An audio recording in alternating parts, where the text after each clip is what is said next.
So the other day, or the video that I posted most recently prior to this one, is the video where I talked about Michael, the guy who I had used donuts to lure him into a place where he was going to be forced into mental health treatment, which eventually was led to a dramatic improvement on his life. You know, he was given a case manager, someone that followed up with him, made sure he took his medications, made sure he was eating. They helped him get the financial benefits that he was eligible for, and they helped him get into stable housing so he would no longer be this person with mental illness who was using street drugs and being homeless all at the same time. That was the story that I told, and today's story is going to be a little bit of, kind of like a little bit of Paul Harvey, where he used to say, and now for the rest of the story, which I'm not even going to do an impersonation because nobody can match that voice. But regardless, the rest of the story starts probably about a year after I had last seen or heard from Michael. It was a cold, rainy night. I was working by myself, and I saw a run holding on the board that was a suspicious person. This suspicious person call was written up to a retirement community. It was I think it's like a 4 or 5 story apartment building. It's quite large. I think there's like 6 entrances. It's built kind of with wings, almost like a hospital.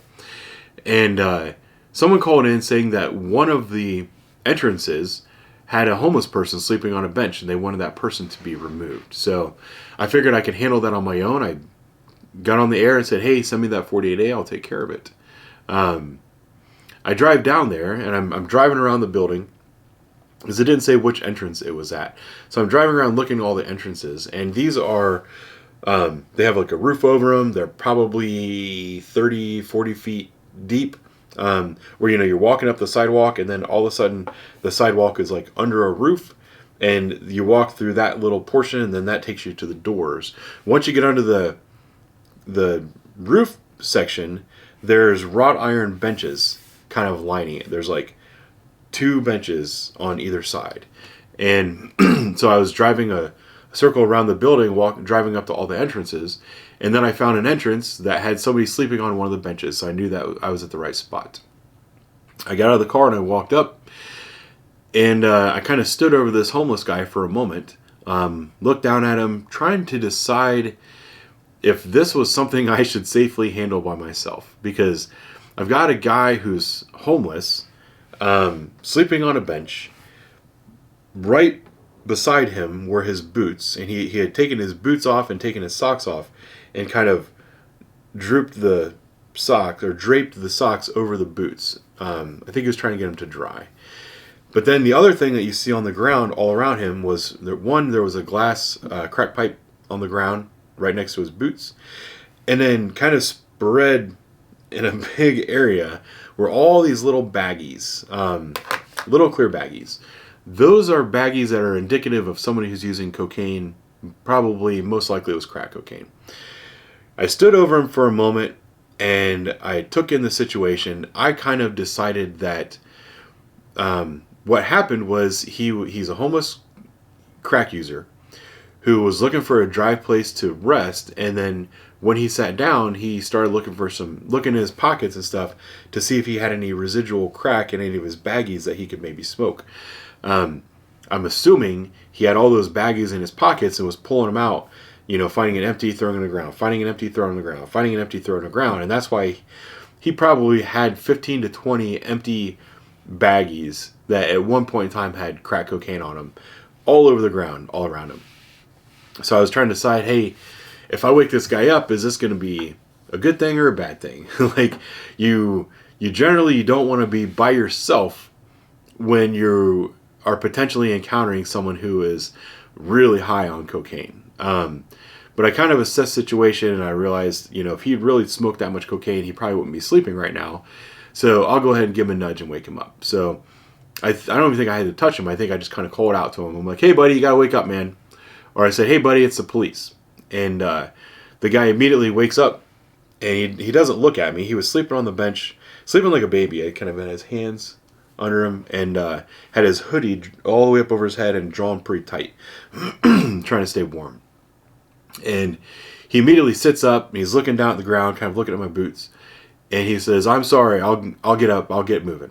And I start telling him, I was like, "Hey, I realize that it's raining out and it's cold. You're probably just looking for a dry place to stay.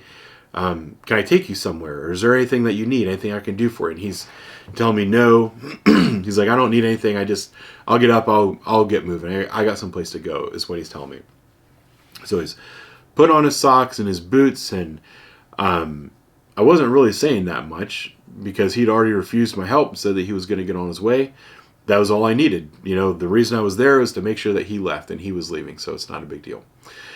As he's lacing up his boots, he kind of looks up, but he still never looked up and made eye contact with me. And the thing he said was he's probably looking about at my midsection. And I think for the purposes of the last video, I said my name was Ben. Today my name is Ben again. And he said, "Hey, do you know Officer Ben?" Kind of, he was kind of, what's the word I'm looking for? Subdued or submissive. Yeah, he kind of submissively says, "Hey, do you know Officer Ben?" As he's looking down at my midsection. And I'm standing over him, and in right that moment, because he said my name, I knew exactly who I was talking to. I didn't recognize him because he now had a very long beard, and he was very sleepy and talking very submissively. He didn't sound like himself, but I knew at that moment in time that this was Michael.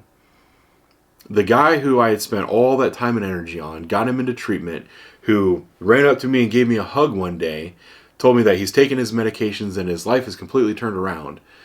That guy is now homeless again, using cocaine again, sleeping on a bench at a retirement facility with his boots off, surrounded by drug paraphernalia.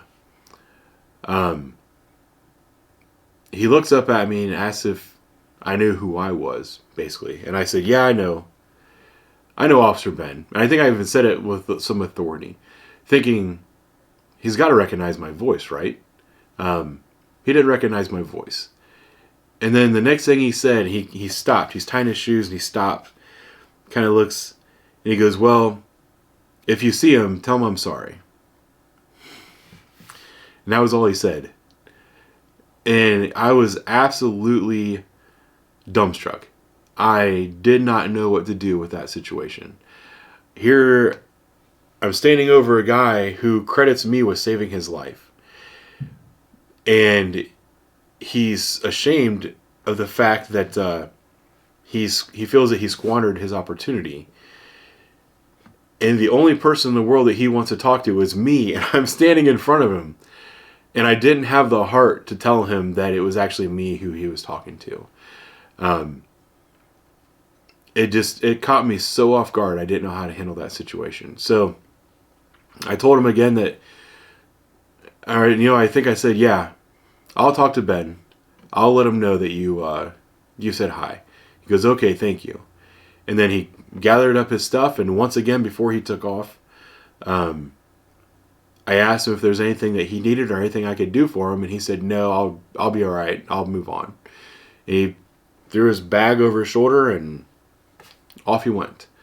I got in the car and drove away, and I'm not going to lie, I felt bad. It didn't sit right with me, what I had just experienced, but it was such a shock to the system, I didn't know how to handle it. So after thinking about it for an extra couple of minutes, I ran down to the gas station and I got a sandwich, and I don't remember if I got a cold drink or a hot drink. Might have gotten a Gatorade. And I went back to try to find him because there wasn't very many places he could go from where he was. But he had disappeared, and I never found him. I ended up giving that food to somebody who I saw later on. Now, I will tell you that recently I was thinking about this guy, Michael, and I was curious how he was doing, so I looked him up on the computer. And I can tell you that he is doing better now, or at least he appears to be doing better now. He has an address in a completely different city, which as far as I'm concerned is a good thing, because he's now out of the area that he was in where he was surrounded by all the things that he shouldn't be surrounded by. And then I looked up his criminal record, and his criminal record has not changed. So he's not out there picking up any more charges, which makes me believe that even though he fell off the wagon, he kind of somehow found his way back on. And I think he's actually doing well now. Although I can't confirm that. That's what I believe is happening based on the information available to me. So I wanted to share that story with you guys. I wanted to share with you the fact that, well, for one, people are always asking me for follow-up on the videos that I post. And very rarely do I know. If somebody lives in a certain house and I deal with them regularly, then I know. But this guy, he was in a house and then he was homeless, and I had a chance meeting with him when he was doing well. And I would have loved to think that that was the way things ended. But then, unfortunately, I had another run-in with him where he wasn't doing so well. And we don't get those opportunities to follow up with people that frequently. So this was one of those ones where I actually had a lot of information about kind of a certain situation, or I would even go so far as to say that the things that Michael went through are not completely uncommon. And we get to see those things. It's just not always the same officer that gets to see those people going through those things. Usually I'm talking to someone who I've never really met before, and they're telling me about how they got on a program and they got themselves clean, and then they started using again and they end up homeless and they're struggling to find their way back. Or they'll tell me about how they went through this whole up and down and then back up again. But I don't get to see it for myself. And this is one that I actually did get to see for myself. So I don't know. I just wanted to share that story with you guys. I hope you enjoyed it. Thank you for watching. I'll talk to you guys soon.